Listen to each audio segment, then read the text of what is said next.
The fourth step is to install the hook foot device.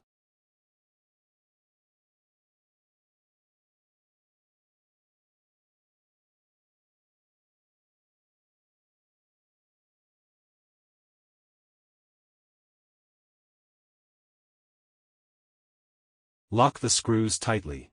Then the box is placed vertically. Lean against the corner knife position, and then move the corner back 1 to 2 millimeters.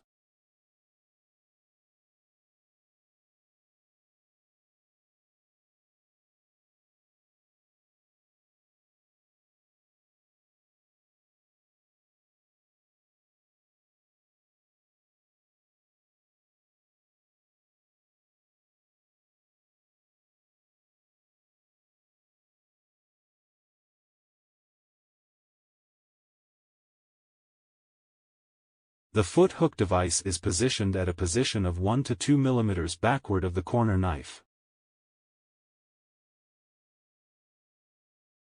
Then the gap between the foot hook and the corner knife is 3 to 5 millimeters.